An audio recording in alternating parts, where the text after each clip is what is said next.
Welcome to the Two Robbies Podcast, your destination for in-depth discussion and analysis of the Premier League and the Champions League. I'm Robbie Mustoe, he's Robbie Earle, and we have a special guest at our special venue. Tim Howard's kindly joined us for this special in Orlando, Florida, Robbie Earle. Yep. And we're going to get to all the fun things at the end. But we've just watched an amazing game of football between Arsenal and Manchester United. Arsenal coming out ahead 3-2. Why don't we ask our guest first, get Tim's kind of overriding thoughts on that brilliant game. Well, thanks for having me. It's always special when I'm here, so I thank you for that. What a brilliant game of football. You know, we talked about, Beck said it was the best game of the weekend. It was the best game of the season. For me, it had everything. It was a throwback. I mean, it was a top-of-the-table clash between Arsenal and Manchester United, and it's great when you know what both teams are going to do. We analyze it, we overanalyze it, we know exactly the danger moments and the matchups to look for, and we try and give that to the audience. And it's lovely when it plays out, because I think in big games, big moments, there are no surprises, or there shouldn't be. And so basically it's execution and which team can do it better and which team can endure for longer. And I think we saw that on both sides. Arsenal overloaded the outside. They got the ball in the box. I thought, but for one time, I thought United defended their box really, really well. And then they hit them on the break, and they weren't as clinical with the final pass as they probably would have liked in the first half. You look at Bruno and Anthony, weren't perfect. But at the end of the day, that's exactly what we thought Manchester United were going to be, and they did. And then to get the winner at home, late on, in front of their own crowd, I thought it was just a brilliant game of football. What do you think, mate? Significant day in the title race, my friend. I think so. We will do a breakdown at the end of the season of the champions. And if the champions are Arsenal, that game will be in there. Well, let's just pause there. Do you think it will be Arsenal? Right now, I do think it'll be Arsenal. They've got 50 points, Rob, at the halfway stage. They've never had more than 90, and that was in 2003, 2004, the last time they won it. Why do I think they'll win it? Because as Lee Dixon, who's won titles, and I've not, so I'll bow to his judgment, that the pressure will come. I think they're a young group of players who are enjoying the pressure. I think Eddie Nketiah is coming to the team. He was the one that they were saying, well, Jesus isn't here. Nketiah can't score big goals. He won't get the goals. He's been outstanding. And they've got a young manager who's his first rodeo, who's 41 years of age, who is handling the team and the personality and the mentality and everything that's coming perfectly. I think Eddie Nketiah is an incredibly interesting story. January, this transfer window, there's a lot of talk at the start of it. Do Arsenal need to buy somebody? Jesus going to be out for quite a few weeks. Do they need to buy somebody? Is Nketiah going to be enough? Or something gets hurt with him? I remember thinking, don't bring somebody else in, because that person's got to be very, very good to get in front of Nketiah, and when Jesus is back as well. So I think, given the way that he plays, he might not be maybe as hard-working as Jesus or as skillful or flashy, but he's a scorer, and he's a poacher, and he's in good spots all the time. Gets many, many chances. So I think it'd be Jesus now. It'd be difficult to get back in the side. What do you think, Tim? Well, yeah, I mean, like I said, I asked you the question, and I wasn't trying to be cheeky. I like Jesus. I do. I think he brings a lot to the team. Would I substitute him now for Eddie Nketiah? No, I wouldn't. Just because of the form that he's in and the way that he's scoring goals. And, okay, he might not be the big name that Jesus is, but he brings production. And something you said, Robbie, there about Lee Dixon. I think Lee says these things about what's it going to be like for the run-in to kind of quell his own fears. That being said, I think he's right. I think we have to find out. But I also think we're finding out along the way. I think we're finding out moments like today. I have to say, being around the game in the Premier League for as long as I have, I haven't seen a team not blink the way this young team isn't blinking. Yeah, okay, there's pitfalls to youth, but I don't see it with this team. But let's just look at this week, Rob. This could have been a bit of disappointment. Callum Mudryk, $108 million goes to Chelsea. Oh, we've lost out. Well, Eddie Nketiah today, a kid from the academy, comes up with 2 big goals. Leandro Trossard, who came on the pitch, Rob, could be a very important little player who fits in, who knows the Premier League, and Mikel Arteta, almost like, well, let's not worry about something we've never had. We didn't have Mudryk. Let's worry about the things we've got. And Leandro Trossard could be an important signing. Let's touch on Manchester United in a second. Last thing on Arsenal. Yeah. I think we've got to mention Bukayo Saka, haven't we, again? Oh, special. I mean, special footballer, mate. He continues to improve, doesn't he? Today, when the threat was from the wide areas, I didn't think Martinelli had his best game. He gave Luke Shaw a real time. Coming in on that left foot, Rob, was incredible. His goal was something special. Manchester United, Tim, quickly on them before we move on. I thought they defended really, really well for the most part in those wide areas where Arsenal is so strong, they're so quick, they're so lethal, and of course they did do some good work there. it's not all doom and gloom for United. I know it's hard. That's hard to take, but they're still showing signs of improvement, it's right? Not doom and gloom. They played really well, and they got beat by potentially the soon-to-be champions. And what I would say is they were set up really well. Yes, the players have to go out, and we always put a ton of pressure on the managers. The players executed, but Ten Hag, give him credit. Yeah. He knew where the danger was going to be. He set up his team right, not only for this game, but last week in the derby. Things are looking up for Manchester United. Yeah. Well, you know what, Rob? There's some big games, some big stories, and we're just going to hit the biggest ones of this weekend. Now, I'm not sure there's a bigger game than West Ham United versus Everton. Two teams, huge teams, traditional teams. When they call it El Sacchio, whoever lost was going to lose his job. Now, West Ham United stepped up. They won 2-0, Tim. Okay, let's go with Everton, your former club. Let me ask you a question. Can Frank Lampard find it in himself to get this team and squad and fans and club in the same direction like they did at the end of last year to do it again? It's going to be very difficult to stay up, isn't it?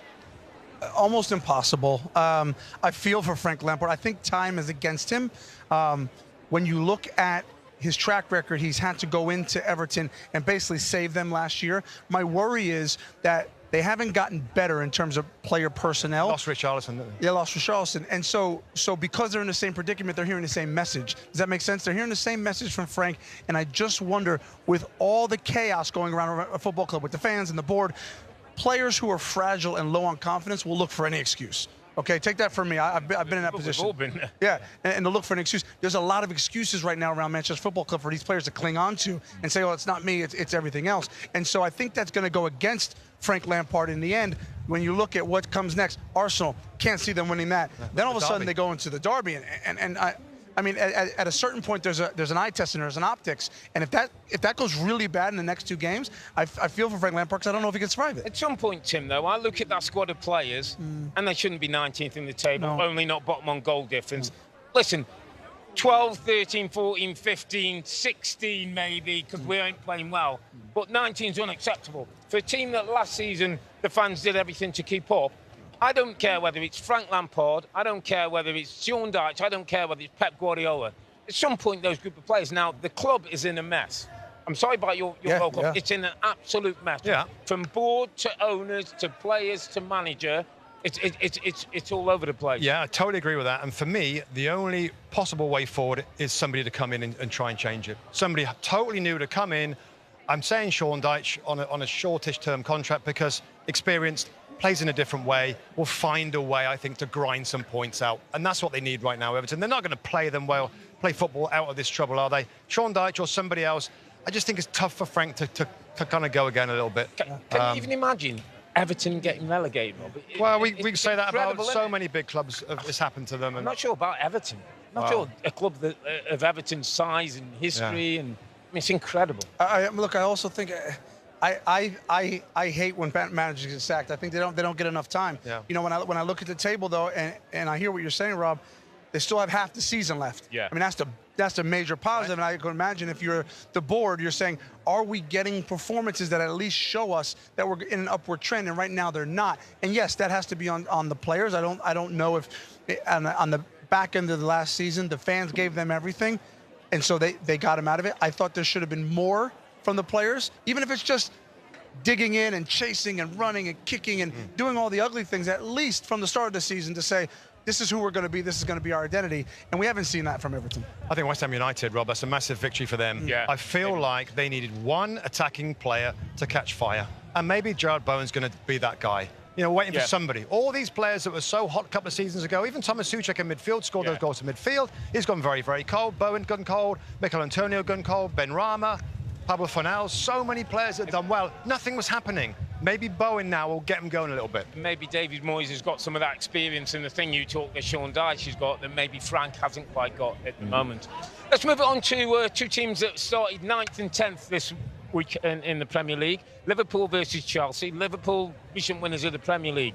Chelsea, recent winners of the Champions League. Both club some distance from there. I said after the game, Rob, a 0-0 draw at Liverpool that wasn't particularly high quality. It's two work in progresses for me, for two football clubs. Yeah, and also, like, in terms of where that progress is, I think we all know with Chelsea, they're spending a ton of money to try and get some of the best young talent in the world, right? And I guess we'll find out over the months and seasons whether these players will fulfill that, but that's the objective. And I think we're slowly going to see a new Chelsea team. Liverpool, on the other hand, I don't know whether they've reached that point where they feel they've got to go again, and they're in between. Like, what are we going to do? Do we need to rip this up a little bit and try and change a lot of players? The owners that want to sell the football club want to invest the money needed to do that. They've got a ton of great front players, Tim, but how much other kind of adjustment do they need to get this team back to anywhere near where they were? Well, let me give you the good parts really quick.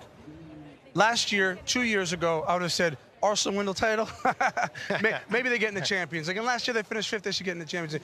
Ten Hag took over Manchester United, and I thought they're 4 years away. I said that. I think they're 4 years away. The good thing about the way the Premier League is trending now is you can turn this around. Yeah. A rebuild can happen in 18 to 24 months. That's the good side for them. Absolutely. Maybe that's what these two teams do. I don't think we'll see Graham Potter's team until next season. I think there's going to be some changes in there. Let's just finally talk about Manchester City, reigning champions who went to Wolves. No surprise they won. No surprise Earle and Haaland gets a hat-trick. No surprise he's on 25 goals already this season. I mean, it's incredible that a few weeks people were saying, can they really play? Is he in addition to that squad? I mean, the goals, Rob, speak for themselves. They do. I just felt for like 2 or 3 games where he didn't score, didn't touch the ball very often, I just thought, that's kind of going back to what we saw at the very, very, very beginning. And then they realised, hang on a minute, we have got to play to the strength. We have got to play differently. We have got to look for the ball over the top. We have got to try and slide them in between defenders. We have got to cross the ball more. And I just think, of a sudden, again, they're doing it again. And look what he does. You put the ball in there, as De Bruyne can do so perfectly. He's so good with his movement and knowing where to be. The goals are starting to flow again. And then we start to get into scary numbers, Tim. Yeah, I mean, 25 Premier League goals are halfway through, what, 50? Yeah. I mean, it's crazy, isn't it? I say to you guys all the time, you're sick of hearing it, but we'll say it for the public. Like, I've never witnessed a striker score easy hat. That's disrespectful to him. But these are easy hat tricks. These are tapping. But the hat tricks that I'm used to seeing are guys in the 90th minute sliding in the mud to just try and get their toe on something to maybe get a hat trick. He's getting a hat trick on 60 minutes, and they're getting hooked. Have you guys ever seen a player with a clean jersey get hooked on 60 minutes? I know. It's crazy. It's brilliant to watch. And they're still going to be going, mate. Man City, they're still going to be a force, and they're going to keep honest. Arsenal honest. Two games against Arsenal, haven't they? It's going to be key to the title. Yeah. Let's move on. Why are we here? Why are we in Orlando? What have we done in Orlando? Let's talk about, I think, the Thursday we arrived. We thought we'd take on some of the theme park. Velocicoaster, my friend, I'm happy to say that 2 of us were happy to ride and enjoy and have one of the greatest roller coaster experiences. Listen, I read the thing, like neck problems. Well, I've got a neck problem. Lower back, I got that. Lady low, we give a pass. Motion sickness, I have that as well. I'm not Mr. Mustoe. Do it. I'm going to try Durable, strong defensive midfield player. He's lost it. My back's a bit sore. I can't do the Velocicoaster. Well, I'll tell you what. I love the coaster. I'll never say no to a roller coaster, but everything in my body is trembling. I didn't want to get on there, but I do because I love it. And you can see by the video that I was petrified, but the exhilaration. It was amazing. Yeah, it was phenomenal. I would do it again. Let me tell you about one other thing that's really important from this weekend, that you've faced your nemesis, and I think we're ready to address it. I'm talking Sheamus. I'm talking WWE Next Training Facility. Me and you, my friend, are ready to take on the big Liverpool Irish man. And I've got to give a shout out to Nikki, our trainer. Oh, and she was incredible. Almost, yeah. And what is it again? What's our names? We are very angry Robbies. VAR. Check complete. You're going down, big man. You're going down. I mean, I'm nervous. I will say this. I doubted you, Mustoe. I doubted you because I saw the video. I thought I could take you on, no problem. And then I saw the headlock, wrestling the fella to the ground. It's called a sleeper. It's called a sleeper move. And, just be a little bit careful, because he's my distracting guy, and I'm going to jump around the back and give you the sleep. I'm just a little bit surprised you needed help. I thought you were going to take him on by yourself. Well, I'm confident, but in case I do, I think he's got my back. Favourite things about Orlando, mate? What's... Well, I just think the sheer amount of people surprised me, actually. Rehearsing on the first day, on Saturday morning, I think a couple of hours later, the place was at full capacity. I remember people coming by, and so many Premier League football shirts I'm seeing. So I think I expected a lot of fans to be here, but the amount and the atmosphere here, I think, certainly surprised me. And we've been to many, many fan fests. Well, credit to NBC and our show and these Premier League fans. this has really become a bucket list item for people. Like the amount of jealousy that I hear from people who aren't here, they can't wait to get to the next one. So it's pretty special. And I wasn't quite sure I would work in a theme park, like people coming in, not in football. Football and roller coaster Football and Premier League is definitely brought people to it. What a great weekend we had. Thank you to Orlando. And it's one of those weekends where Arsenal have got a 5-point gap now at the top of the table with a game in hand. They left it late, but they got the job done. We'll be back on, I think it's Sunday, February the 5th. Yeah, that'll be our next podcast when me and Mustoe will get together on all the Premier League games. But for now, I'm Earle, he's Mustoe, together with the two Robbies. Thanks for watching and listening. Be safe, stay healthy. It's a good night from me. And it's good night from him. And good night from Tim, actually. Good night. Good night.